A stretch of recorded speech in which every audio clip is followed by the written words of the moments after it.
திரு ரவிக்குமார்ட்ட பேசிட்டு நான் மற்ற 2 பேர்ட்டையும் வரேன். அனாலிட்டிக்கலாக போயிடலாம் மற்ற 2 பேர்ட்ட. அதுக்காக தான் திரு ரவிக்குமார் 2 அம்சங்களை பிரதானமாக சொல்கிறாங்க. பாஜக அதிமுக தலைமையிலான கூட்டணி. ஒன்று, நாங்கள் கூட்டணி அமையவே இல்லை, கூட்டணி டேக் ஆஃப் ஆகலை, அடுத்த கட்டத்தை நோக்கி நகரலன்னு சொன்னாங்க.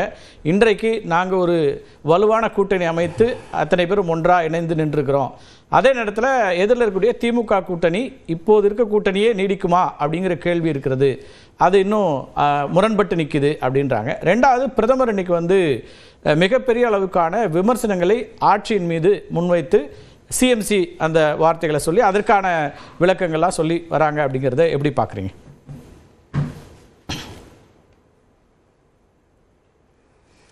முதல்ல ஒரு விஷயம், இந்த கூட்டணி அமைஞ்சிருக்குங்கிறது, இவங்க என்டிஏ இன்றைக்கி சொல்லியிருக்கிற இந்த கூட்டணி, அதில் புதுசாக எந்த கட்சி வந்திருக்கு?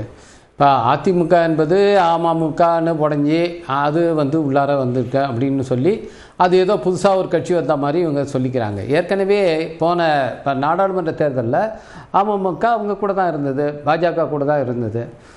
இப்போ அதில் ஒன்றும் புதுசாக எதுவும் அவங்க பாஜக கூட புதுசாக கூட்டணி சேர்ந்துருக்காங்க. இப்போ ஏற்கனவே இருந்த கூட்டணி தான். அதில் ஒன்றும் இப்போ புதுசாக எந்த கட்சியும் சரியில்லை. இன்னும் சொல்லப்போனால் அதிமுகவோடு இருந்த தேமுதிக இன்றைக்கி அந்த கூட்டணியில் இல்லை. பாமக இரண்டாக உடைந்து போய் அது பலவீனமாகி இருக்குங்கிறது ஊரறிந்த உண்மை. இப்போ அது எப்படி ஒரு பலமான கூட்டணியாக இருக்குது அப்படின்னு அவங்க சொல்லிக்கிறாங்கன்னு தெரில. திரு அன்புமணி அவர்கள் இப்போ அவர் சொல்லிக்கிற பாமகங்கிறது அன்டெஸ்டட், அது இனிமேல் பரிசோதிக்கப்படணும். உண்மையிலேயே அவர் சொல்கிறது தான் பாமகவா என்பது இந்த தேர்தலில் தான் தெரிய வரும். அப்புறம் இன்னொரு பக்கம் அதனுடைய நிறுவனர் ராமதாஸ் அவர்கள் அந்த கூட்டணியே இல்லை, இன்றைக்கி ஏன் தன்னுடைய சின்னத்தை பயன்படுத்தினீங்கன்னு கடுமையாக விமர்சிச்சிருக்கார். ஏற்கனவே அந்த கூட்டணியில் இருந்த பாமக இன்றைக்கி இரண்டாக போயிருக்கிறது. இரண்டாகனு சொல்லக்கூட இல்லை, அதனுடைய ஒரு நிறுவனர் அந்த கூட்டணியிலே இல்லை. யாரோ ஒருத்தவரை கொண்டு இவர் அதுக்கு சம்பந்தம் இல்லாதவர் என்று திரு ராமதாஸ் அவர்களால் குற்றஞ்சாட்டப்படுகிற அன்புமணி அவர் கூட்டம் உட்கார வச்சுட்டு அது பாமக என்று அவர்கள் சொல்லிக் கொள்கிறார்கள். இன்னொரு பக்கம் தேமுதிக அதில் இல்லை. அப்போ என்டிஏ புதுசாக வந்துடுச்சுன்னு சொல்கிறது இது ஒரு பெரிய வேடிக்கையாக இருக்குது. இன்னும் சொல்ல போனால் ஓபிஎஸ் அதில் இல்லை. போன தேர்தலில் ஓபிஎஸ் அங்கே இருந்தார். அன்றைக்கி போன தேர்தலில் நாடாளுமன்ற தேர்தலில் பாஜக பெற்ற அந்த வாக்கு சதவீதம் ஒரு கணிசமாக தென் மாவட்டங்களில் 26% அளவுக்கு இருந்ததுன்னா அதுக்கு ஓபிஎஸ் பெற்ற வாக்கு ஒரு முக்கியமானது. 2019 அவருடைய மகன் மட்டும்தான் வெற்றி பெற்றார், மற்ற அதிமுகவில் யாருமே வெற்றி பெறல. அப்போ அவருக்கு ஒரு கணிசமான வாக்கு வங்கி அந்த பகுதியில் இருக்குன்னு அவங்களே சொல்லிக்கிட்டு இருந்தாங்க. அப்போ அவர் அந்த கூட்டணியில் இல்லை. அப்போது எந்த அளவுக்கு அது ஒரு வலுவான கூட்டணின்னு சொல்றாங்கிறது அதை நான் பார்வையாளர்களுடைய ஜட்ஜ்மெண்ட்டுக்கு விட்டுறேன். ரெண்டாவது, திமுக தலைமையிலான இந்த கூட்டணி இன்னும் உருப்பெறவே இல்லை. அந்த கூட்டணி அது தொடர்ந்து கொண்டிருக்கு. தொடர்ந்து 3 தேர்தலாக வெற்றியை சாதித்து இருக்கிறது. அதுல என்ன இவங்களுக்கு சந்தேகம்னே தெரியல. திராவிட கூட்டணியில நீடிக்கிறோம்னு சொல்லிருக்காங்களாங்கறது அந்த கேள்வி. இந்திய அளவில் அது வலுவாகிறது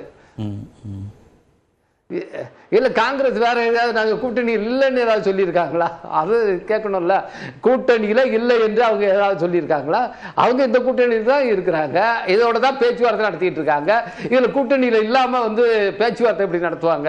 இதுக்காக ஒரு குழு அமைக்கப்பட்டு அவங்க பேச்சுவார்த்தை நடத்தி கொண்டிருக்காங்க. திமுகவோட முறையாக அது நடந்துட்டு இருக்கு. இதில் என்ன சந்தேகம்?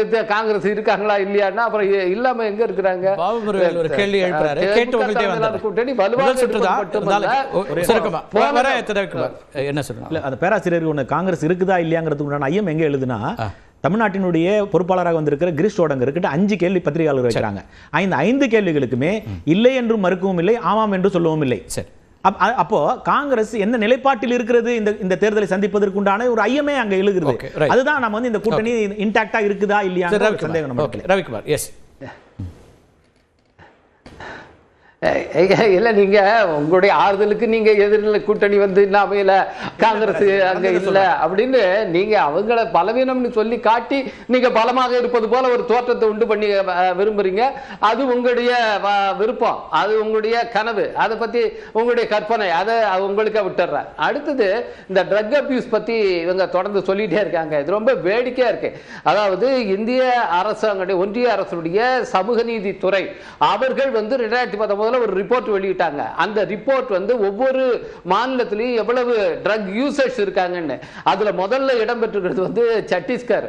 அதுக்கப்புறம் வந்து இப்ப நீங்க அதாவது பாஜக ஆளுகிற மாநிலங்கள் தான் அதுல வரிசையா இருக்கு. உத்தரப்பிரதேஷ், பஞ்சாப் இந்த மாநிலங்கள் தான் இருக்குது. இது வந்து ஒன்றிய அரசாங்கமே வெளியிட்டது. அது அன்னைக்கு மட்டும் இல்ல, 2024 அவங்க நாடாளுமன்றத்தில் ஒரு பதில் அளிக்கப்பட்டிருக்கு ஒரு கேள்விக்கு. அந்த பதிலையும் பாத்தீங்கன்னா ட்ரக் பயன்படுத்துறதுல வடகிழக்கு மாநிலங்கள் முதல்ல இருக்குது. அது எல்லாமே பாஜக கையில் இருக்கு இன்னைக்கு.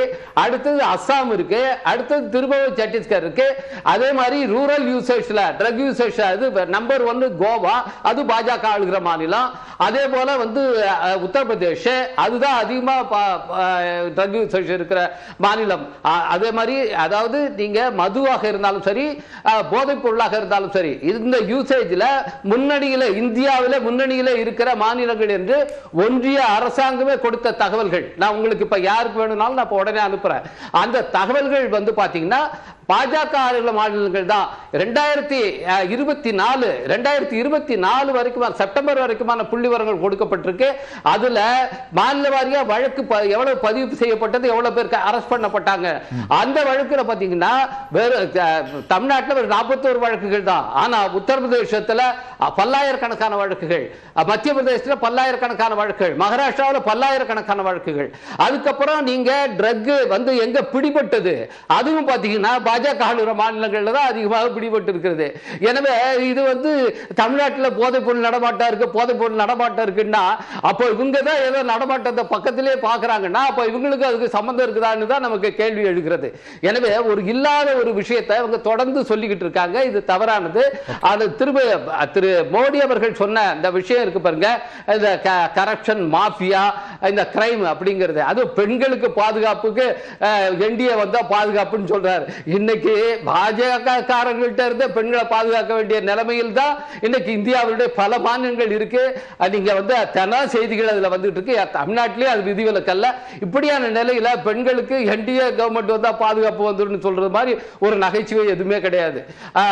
பிரதமர் எப்பயுமே சீரியஸா பேசுவார். இந்த முறை ரொம்ப நகைச்சுவா பேசியிருக்காரு என்றுதான் நான் நினைக்கிறேன். அதே போல கரப்ஷன் என்று சொல்லுகிறார். அது வந்து இங்க இதுக்கு முன்ன பேசின திராவிட முன்னேற்ற கழக சட்டமன்ற உறுப்பினர் அவரே வந்து அதுக்கான விளக்கங்களை கொடுத்துட்டார். இதுல இவர் சொல்றது எல்லாமே யாருமே மக்கள் வந்து இவர்களுக்கு பேசுறதுக்கு வேற எதுவுமே இல்ல.